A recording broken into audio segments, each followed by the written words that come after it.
I am your host, Keith Chow.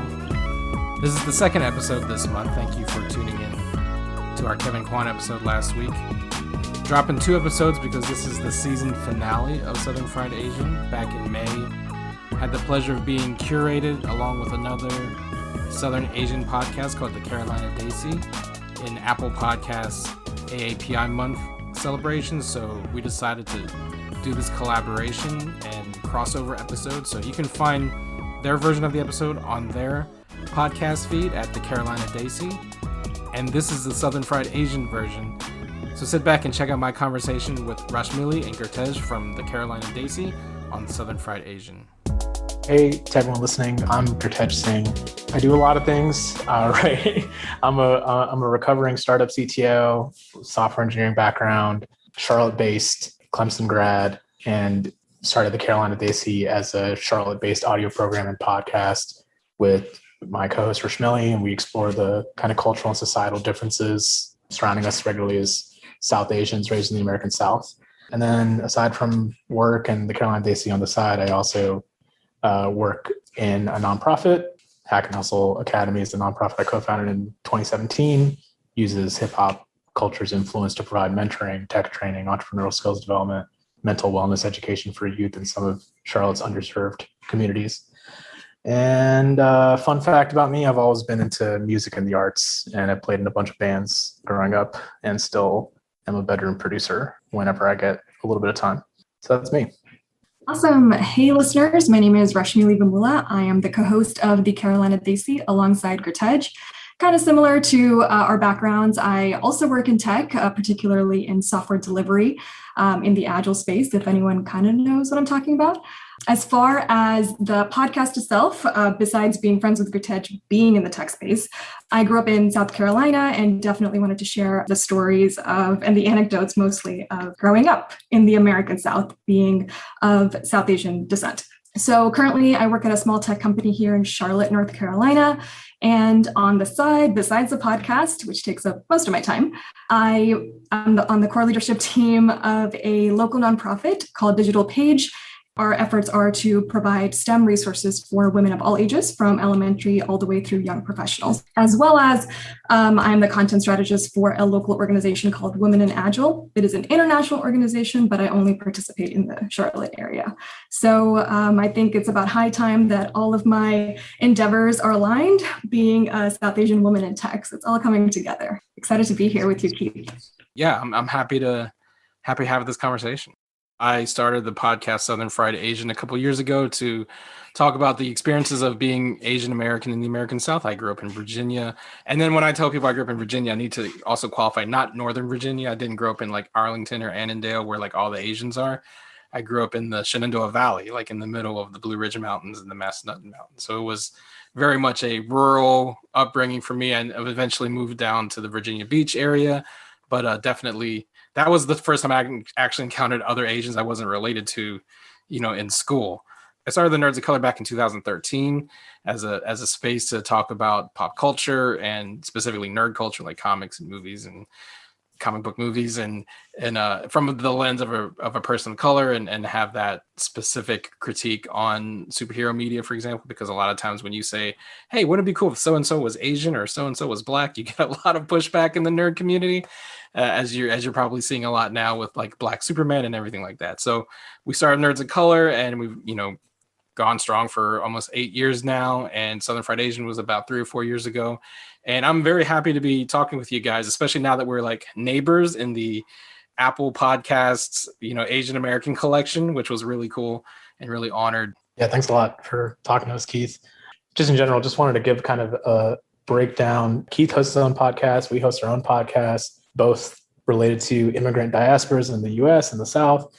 We just wanted to get together and do a collaboration to talk about some of the similarities and differences we noticed in not just our like particular roles as like interviewers and podcasters and people that run an audio program or produce that, but also as people, in the Asian diaspora, people in the South, things like that. Because, we have varying backgrounds, but I'm sure there's a lot of stuff that's similar. So your first question was like, Keith, are you actually from around like Bristol? No, I grew up in Luray, if you know the Luray Caverns. No, I don't. I just knew I should spend more time in Virginia, I feel like. But one thing I was curious about was like what pushed you to, I guess, make Asian American media? Like what you know what I mean? Like why go for that kind of Asian solidarity, cultural kind of societal space when you're making media?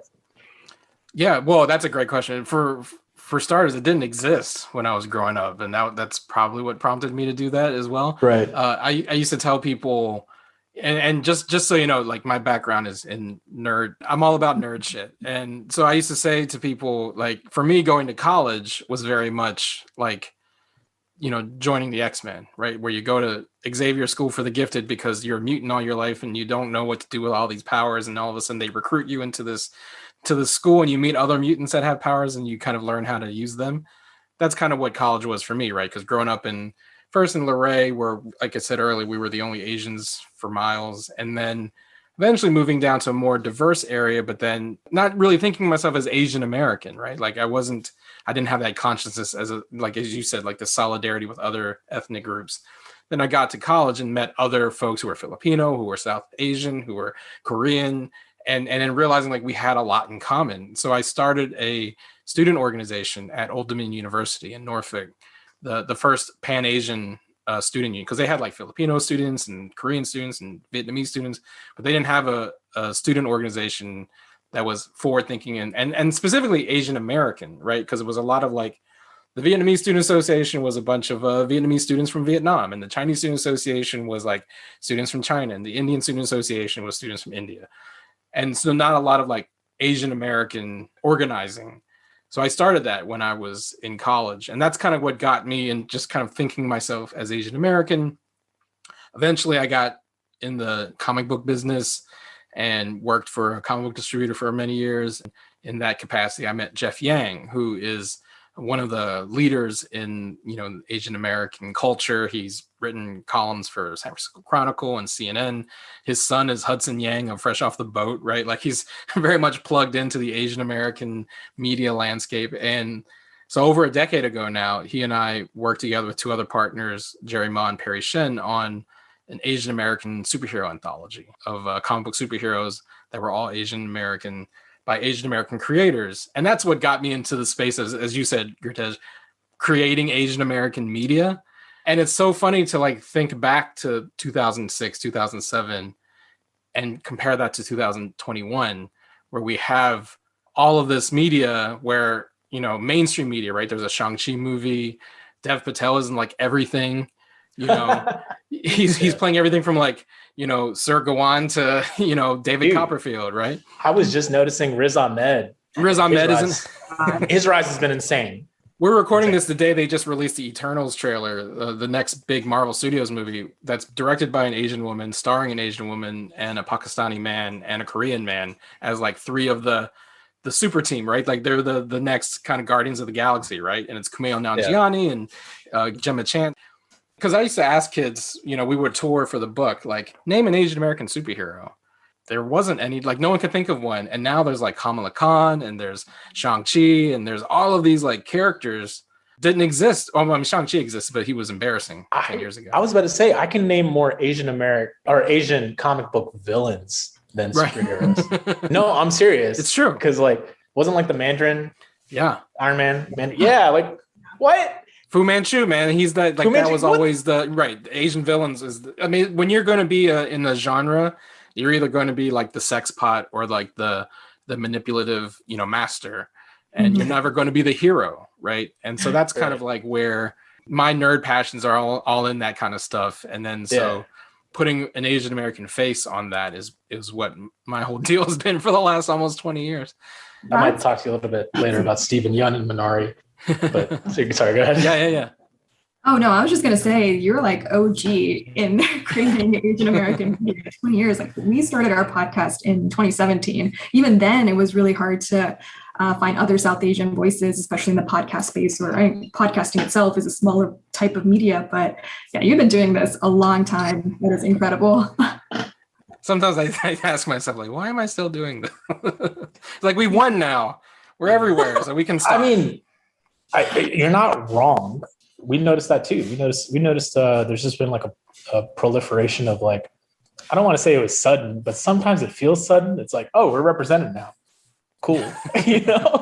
Part of the project of the Nerds of Color was, once we established, okay, we're going to talk about nerd shit, as I said so eloquently, as a Southern Asian, I always wanted to tell stories of being Asian American in the South, because like too often, and in particular like East Asian stories, right? Like when you think of like Asian American cinema, it's always stories set in like Chinatown or like San Francisco or New York. And thinking of being Asian American, it's very rare. You mentioned Minari. Like the fact that was an Oscar contender this year, a story about a Korean American family in Arkansas, is like exactly why I wanted to do Southern Fried Asian, right? I wanted people to know that you can be Asian in places that aren't Los Angeles, New York, and San Francisco. I agree with that. I do believe that there has been a lot of typecasting, but also recently there's been more ground being broken for those, I guess, Asian actors or Asian artists that want to do a project where they're not specifically known for being Asian. So we talked about Riz Ahmed earlier. I watched him in The Sound of Metal, which was an amazing indie film. Had nothing to do with him being Pakistani or Muslim. Entirely about the deaf community, which he's not even deaf. He spent a long time method acting just to be able to act in that and be like a metal drummer and all. And those kind of roles just like they didn't come by for people that look like us. Yeah. So that definitely like hit a nerve with me. But the other thing I was thinking about when you're talking more about your intro, like in college, like there were student organizations for individual nationalities and stuff. Rashmili and I have talked before about how just to even fall under like the Indian umbrella, not even South Asian, like the Indian umbrella. Yeah. You're already talking about a patchwork of like 200 different languages. You're already talking about a patchwork of like regional differences.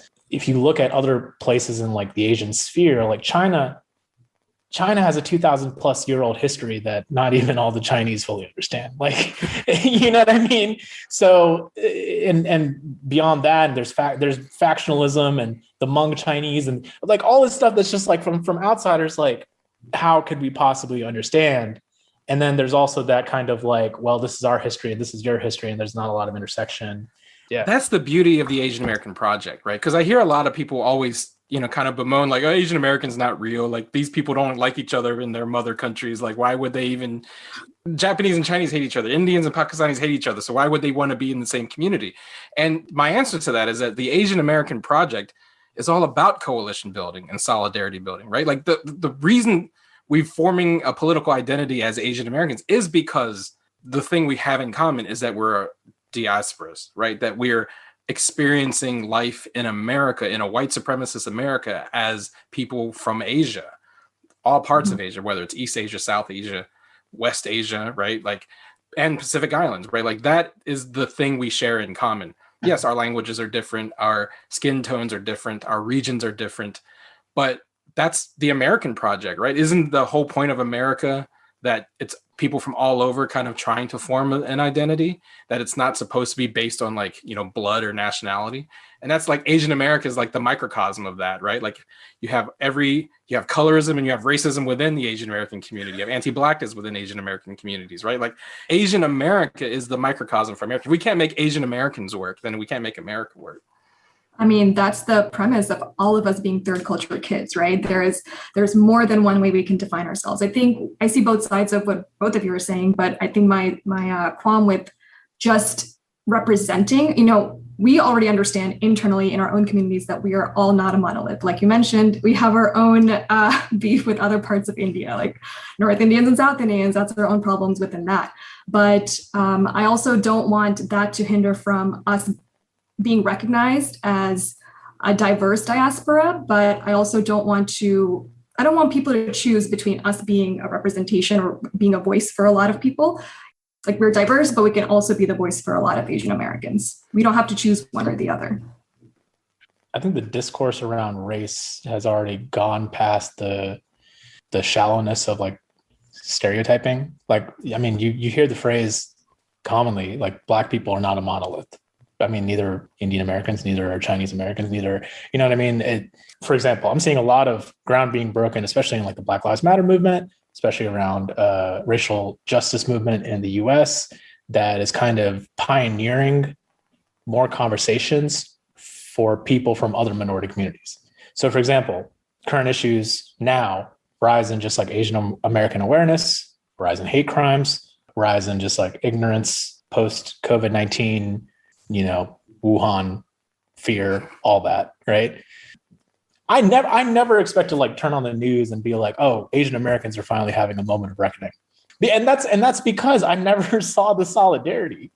One of the reasons I was so inspired by the civil rights movement and like Black American history is like there was solidarity for a long time. You have Judas and the Black Messiah coming out talking about the Black Panther Party, and that was decades ago.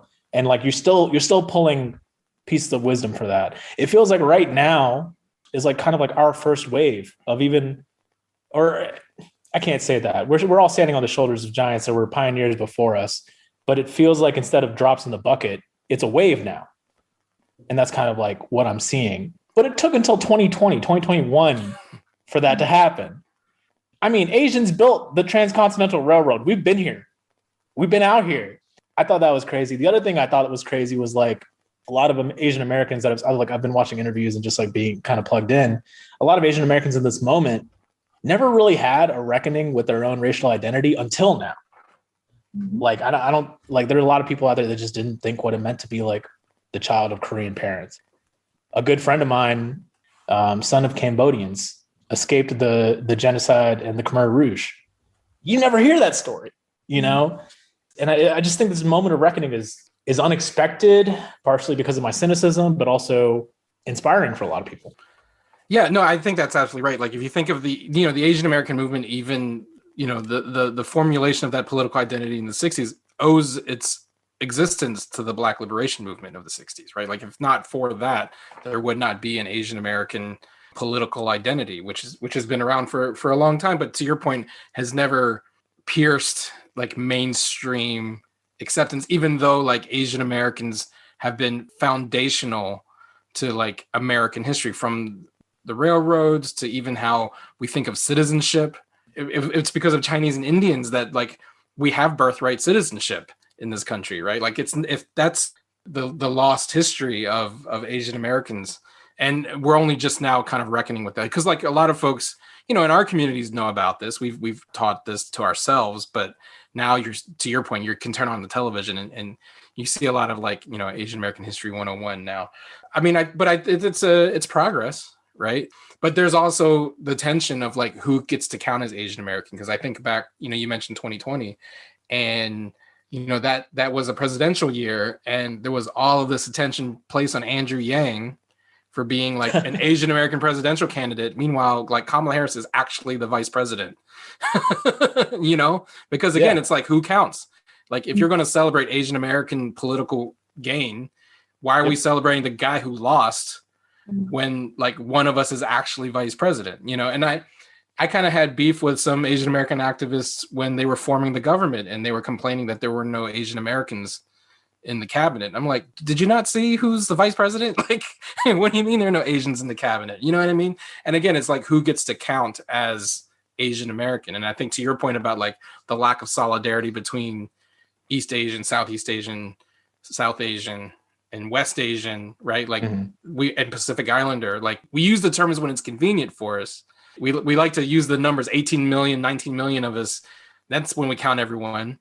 But then when you turn on the TV or turn on a movie and it's all like East Asian folks, then it's like, okay, but who's really Asian? I do think some of that's political opportunism. So like, I'll be honest, like our podcast, your podcast, we were both included on like Apple's AAPI Heritage Month celebration kind of collection, right? I mean, cool. Like we got a cosign from Apple saying we're Asian American. Cool. That's great. But I didn't really know whether to like 100% answer that question before the past couple of months. Like, are we considered Asian American? Are we considered Indian American? I'm even part of a smaller ethnic group within India. Am I like, what do I write on the census? And no, there's still no definitive answer in any of that. I'm still reckoning with that. I wasn't even sure if we'd be counted as part of the AAPI kind of rise and movement Because again, also every time I like turn on the TV, it was East Asians at the forefront. Obviously, I'm not griping about that, but it does kind of make you question, like, what is representation? What are these labels? What are these groupings? Asia is a continent, it's a whole giant landmass, and how does this really affect all of our kind of like discourse on race and media and all that stuff? I think right now, especially, is a time where all those kind of standards are being reshapen. Yeah. About the Overton window, about what you're allowed to talk about in public. Like, for example, just in this whole Overton window shifting, like, there are way many more people in the United States saying free Palestine more than I've ever heard before. You could not say that before in America because America was so pro-Israel. So, like, I'm just seeing the window shift in real time, and I'm like, this is amazing. Sometimes it's bittersweet, sometimes it's crazy. I don't know. It's a lot of mixed feelings at once. Well, and I think to your point about, like, do I count as Asian American? Like, it's not up to them to decide. The beauty of the Asian American project, and I call it a project, is, to your point, none of these racial categories are real. Just because it's on a census form doesn't make it real. It's a project that we need to work and build towards together in solidarity, right? As an East Asian, it's my job to call out other East Asians to make sure you are including other voices when you talk about Asian American. As an example, in this past year, part of the reason why Asian Americans are more at the forefront in politics and in the news and everything is the whole Stop Asian Hate movement, or this increase in anti-Asian hate crimes. And when those women were shot in Atlanta, that's what really kind of like sent it over the moon, right? We are all standing up for Stop Asian Hate, which is a hashtag I can't stand, because I think I Asian hate a lot of things, is what I'm saying.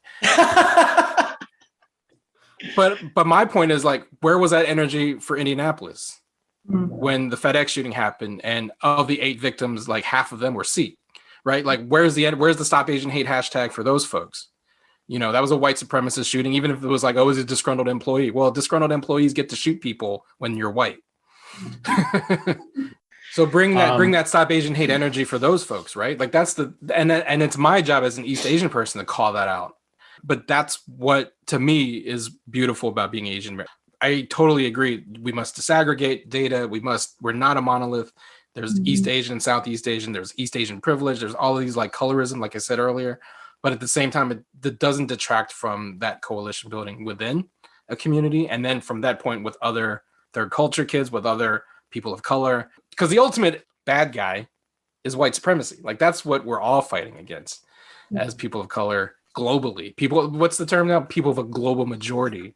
We're not minorities. There's, like, over half of the planet look like us, right? Yeah. So, yeah. Rashmili, did you have a question? Not a question, but to a point about, those are the dangers of the model minority myth, generally speaking. We've mentioned it multiple times on our podcast too, but the whole premise, or the whole reason, in addition to race being a social construct, like we mentioned earlier, the whole reason the model minority myth was created was to give white supremacists and imperialists greater power by calling us a homogenous entity or a homogenous group. So that just pits us against our various communities already, so that we aren't able to get that solidarity. That's why we haven't seen solidarity. I also think it's definitely a generational change. As a first generation immigrant, there's definitely things that I need to call out in my own community against anti-East Asian or anti-Black. There's a lot of work to be done. I think being a third does help with changing that narrative for us and the Asian American project. I like that term. I was just thinking about the stubbornness of, like, older generations, and I know, like, South Asian and East Asian. We're just known for having really stubborn grandmas. Well, I wanted to ask you guys, like, since you're both from, part of what we talk about on Southern Fried Asian is kind of like, how did you arrive where you arrived, right? Like, Rashmili, you said you're in South Carolina. What part of South Carolina are you? So I was born in India. My family moved to South Carolina when I was like 8. So they still live in Columbia, South Carolina. So the armpit area, hot, almost 120 degrees every summer.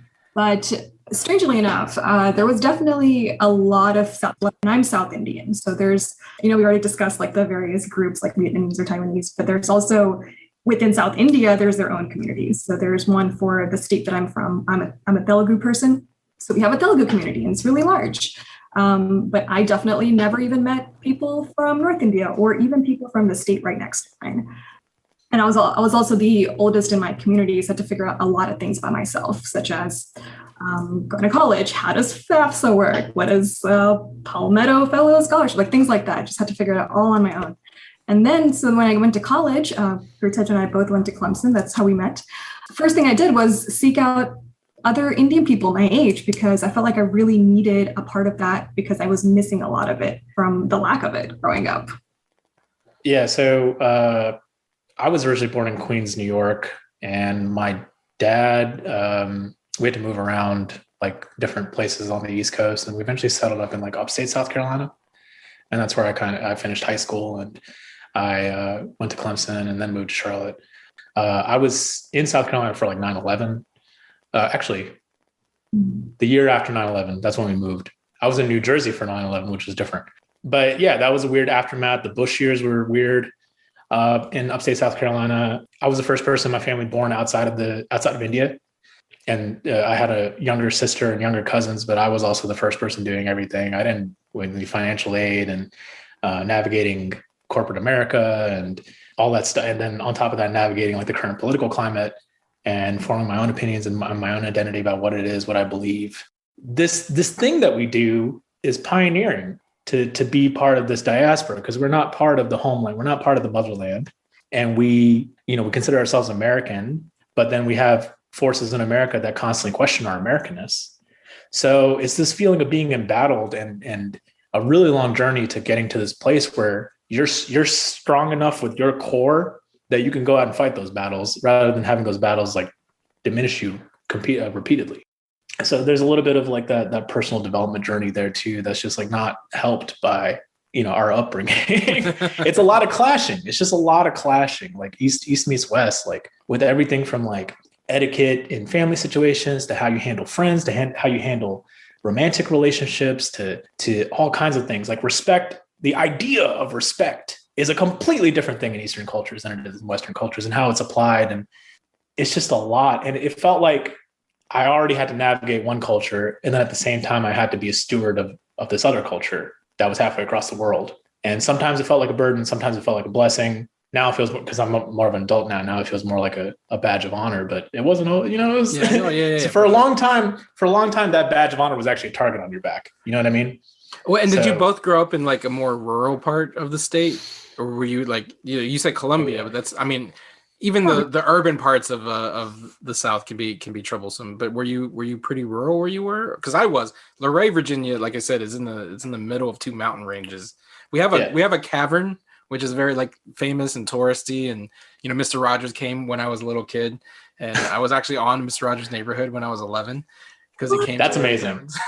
We need to pull. I actually do want to pull that clip up because when you hear about like when you hear about like old white men, celebrities, and like the new millennium, you're like, oh man, what did they do? What crazy secret did they have? Mr. Rogers is not one of those people. No, yeah. As far as I know, yeah, exactly.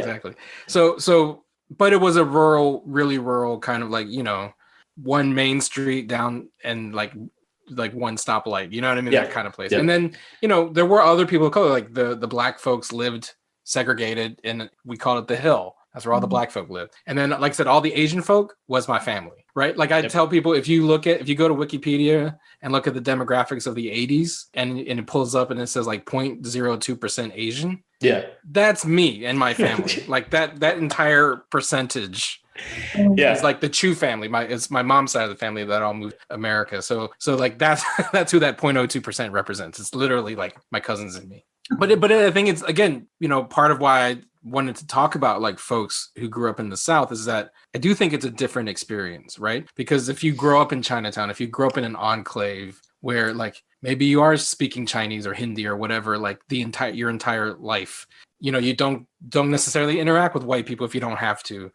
Whereas like if you grow up in South Carolina, if you grow up in Virginia, like rural Virginia, you have to interact with white people. You get ashamed of your language, right? Like I stopped speaking Chinese when I started school, like at 5 years old, because it was embarrassing. Like my parents tell me like when I was 4 years old, I could read Chinese.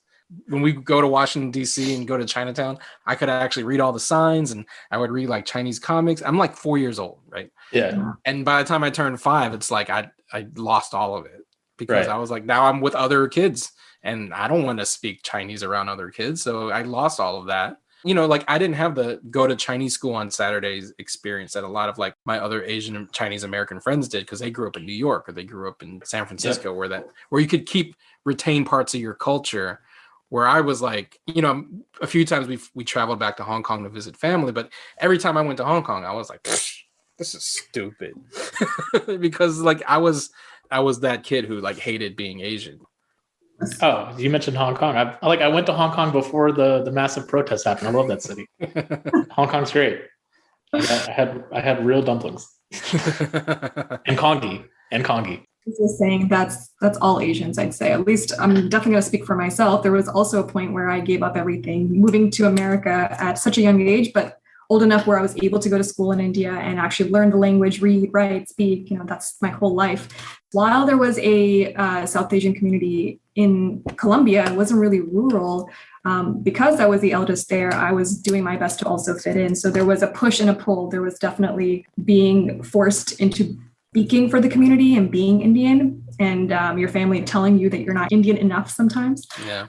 But also just trying to fit in and just trying to make new friends and trying to build another side of yourself. But when you're younger, you feel like you have to make a choice. You can't be both. So as the sandwich generation, you know, first generation immigrants, I've already accepted that I'm just going to make it better for my kids in the next few generations because I just had to deal with all of that.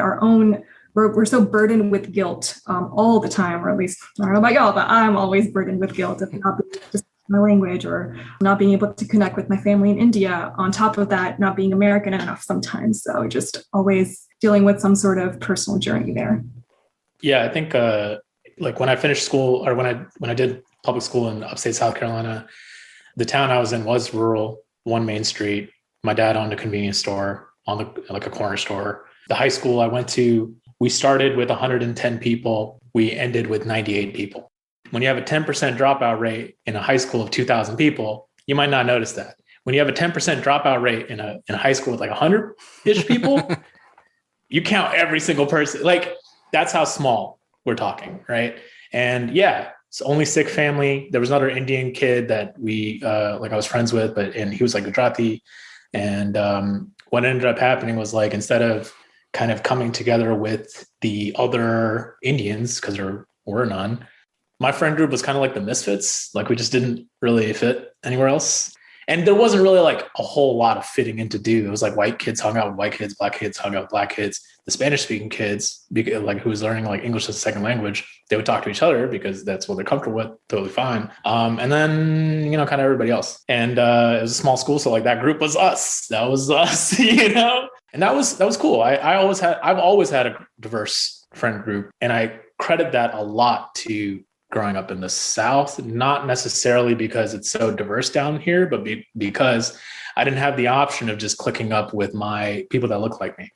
That's something that Rashmili and I talk about too, being in the South, is just like, you just have to be more crafty, I guess. You're more of an island. It's less of a community and more like a group of families that have to be the standard bearer for an entire culture in that area. It's a lot to put on people that are just trying to make it, especially if they don't already have that much education. You know what I mean? Like it's like my parents were working class. A lot of us Asian immigrants were working class, and it's weird. There's these cultural and intellectual kind of expectations or challenges put on these people who are just trying to make a better life for themselves or trying to get some social mobility to get to middle class. I think that's another kind of like distinction, as you guys talked about, within even the Asian American community, because I think a lot about, to your point, like my family was working class, right? They came to America, they opened a restaurant, but when you open a restaurant, you're working 14-hour days. That's your life. Like I lived at the restaurant when I was a kid, you know what I mean?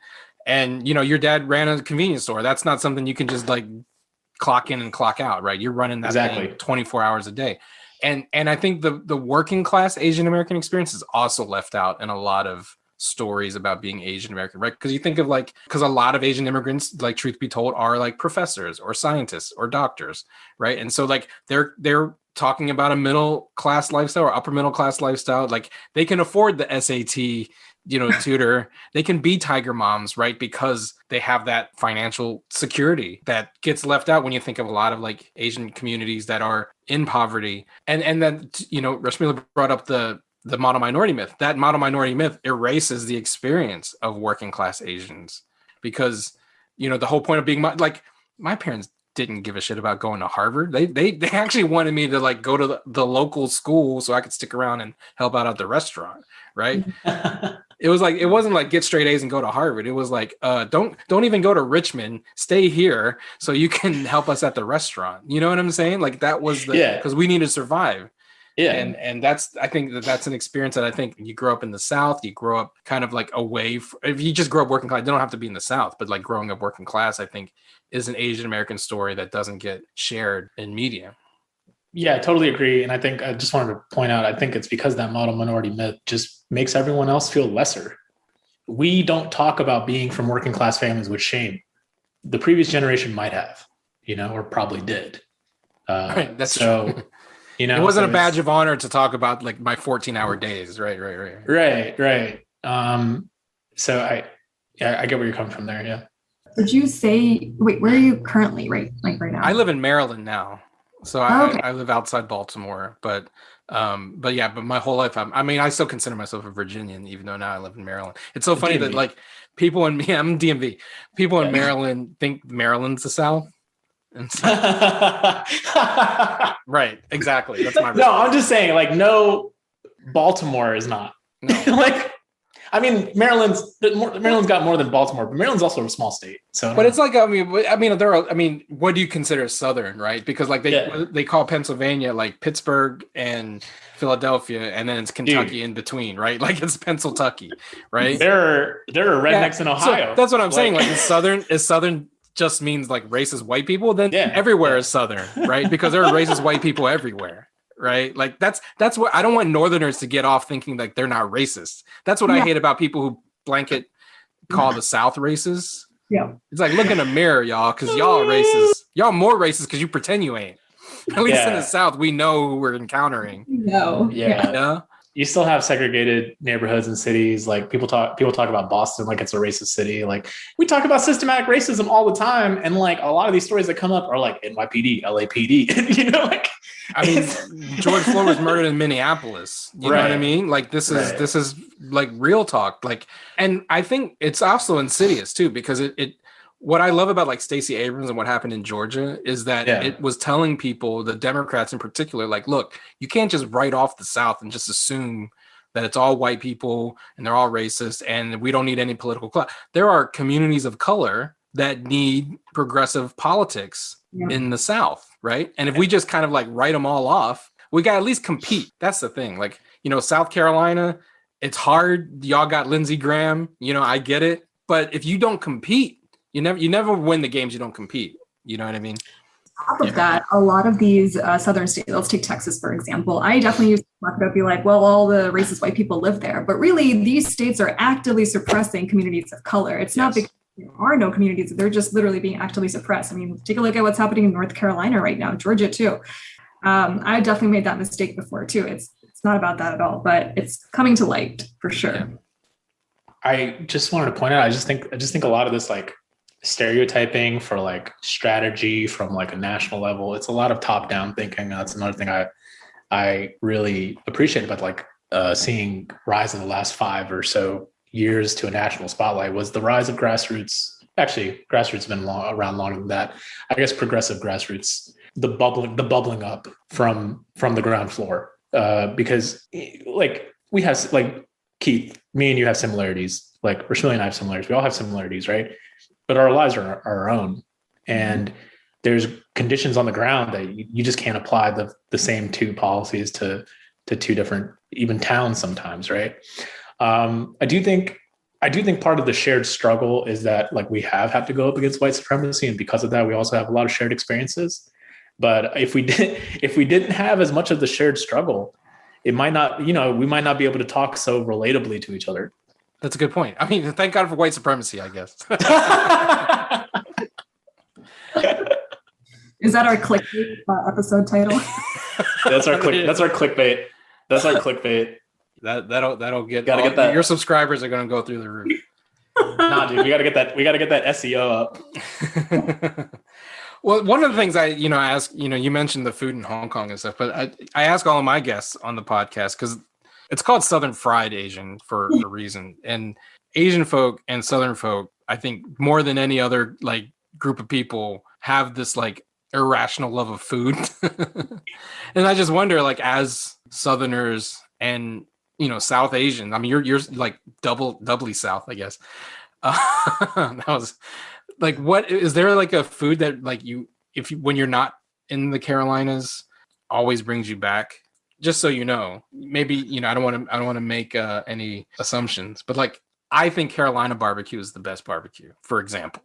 And I say that as someone from Virginia. We don't have our own barbecue. Yeah, we just went down to Outer Banks and got like the barbecue from Nag's Head. But like, what's the food that like always brings you back to like South Carolina? Bojangles. Bojangles. Bojangles counts. Bojangles actually counts. It counts. I have to think about that one. Besides Bojangles and sweet tea. Yeah, no, those are the ones. Cheerwine brings me back. I'm a big barbecue fan, but I know a lot of South Asians are vegetarian, so it might not count. I mean, specifically more so like South Carolina, like closer to the Low Country, is like some of the seafood, the shrimp, because like the scene in Forrest Gump where they talk about shrimp and they just list off like the 100 different types of shrimp dishes. It's like, yeah, you can actually get that in South Carolina. Like it's like there. It's like blank and grits. That is like right. Just put it in grits. Yeah. Biscuits and grits, right? I mean, like some of it's kind of stereotypical South, but like we just don't get it. Like, I mean, I've traveled a lot. I can't get that stuff anywhere else the same way. The other thing I was going to mention was like, I think my Southern taste profile has also affected like what kind of Indian food I like too, because I love butter chicken, and butter chicken is like the fattiest, most creamiest, like heavy. I think that's my favorite. And I'm just like, I just get like flashbacks of like Paula Deen when I eat some. I'm just like, well, just put more butter in it. I was about to say, like, I think that's another thing that like, Indians and Southerners have in common is that you love putting butter in everything. So. Yeah. We have problems. We have our own problems with cholesterol and like diabetes, and like people don't see it. People don't understand because like you think of Indians, you think of like super skinny, but they're like always eating sweets, and they're like pre-diabetic, and you're just like, how? My dad used to say, I'm going to show my age, but when I was in high school, college, that's when the Atkins diet first came out. And that was like keto before keto, right? Yeah. And it was like, basically it was no carbs. So no rice, no noodles. And my dad used to say, that's racist.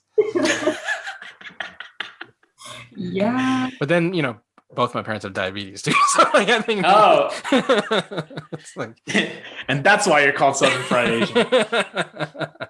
Line in Marvelous Mrs. Maisel, if anyone watches that, but she in a scene says, same heart attack, different afterlife, basically.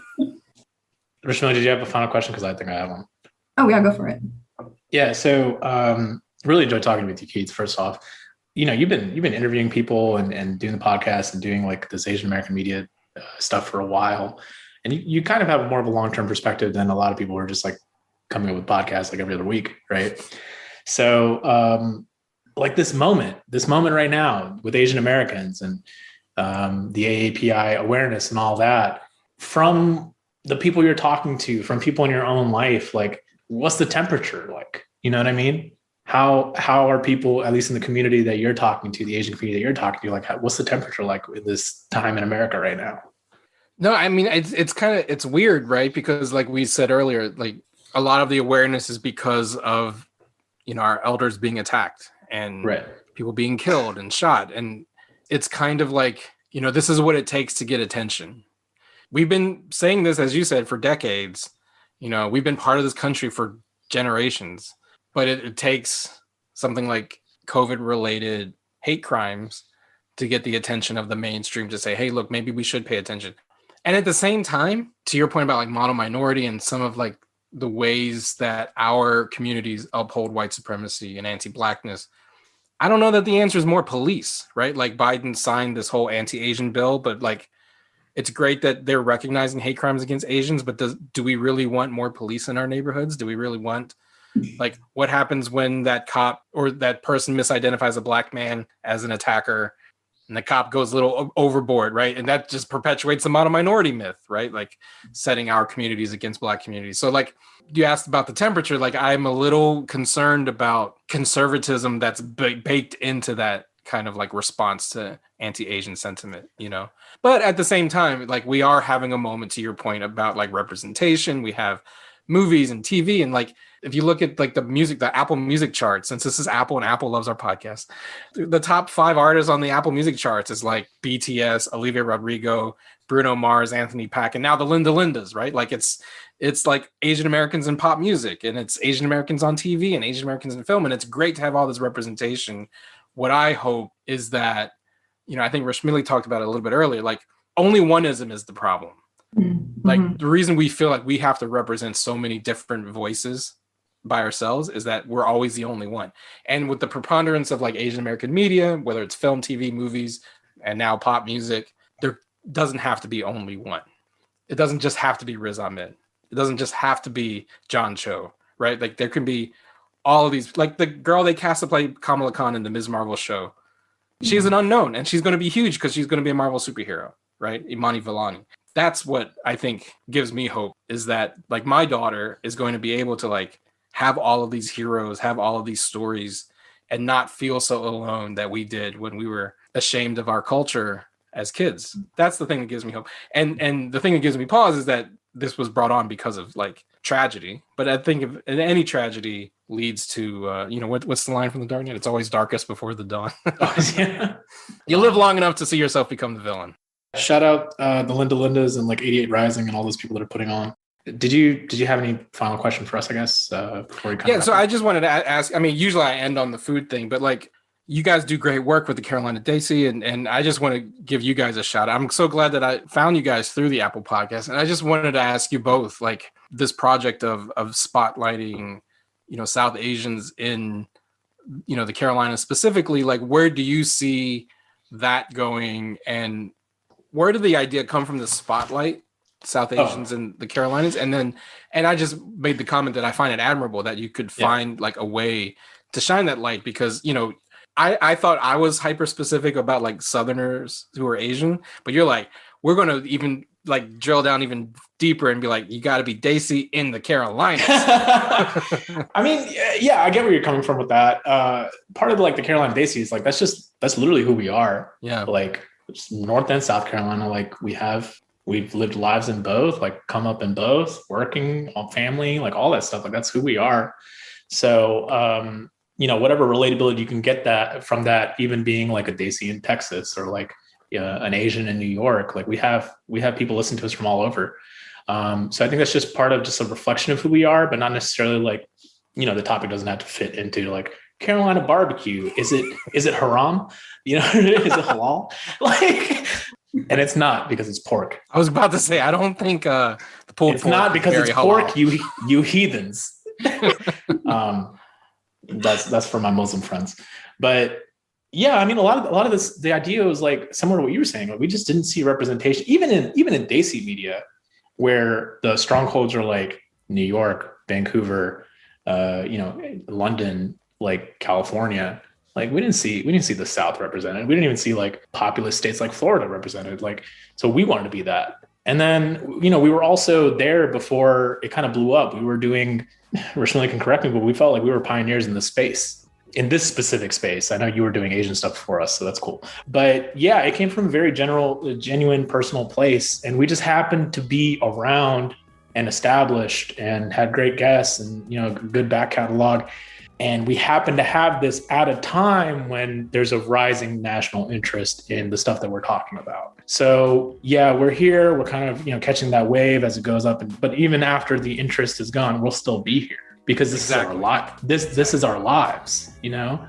So part of it is personal, part of it is empathetic, part of it is information and awareness, but it's just a reflection of us as people and artists and, you know, creatives. How about you guys? Where are you guys on the internet? You can find us at the Carolina Desi, so THE Carolina Desi, DESI, on Instagram and Facebook and Twitter. You can find me, Keith Chow, on Twitter at @TheRealChow, _real_Chow. Follow the podcast at Southern Asians on Twitter and at Southern Fried Asians on Instagram. Go to hardknockmedia.com to find this and all of the podcasts in the Hard Knock Media Network. Subscribe and download Apple Podcasts, Google Play Music, Stitcher, Spotify, anywhere you get podcasts. Support us on patreon.com/nerdscolor. Also find us on GoFundMe. As always, Southern Fried Asian is co-produced by Jess Vu. Email us, thenerdsofcolor@gmail.com. Subscribe to our YouTube channel, youtube.com/thenerdsofcolor. And until next time, keep it Southern Fried, y'all.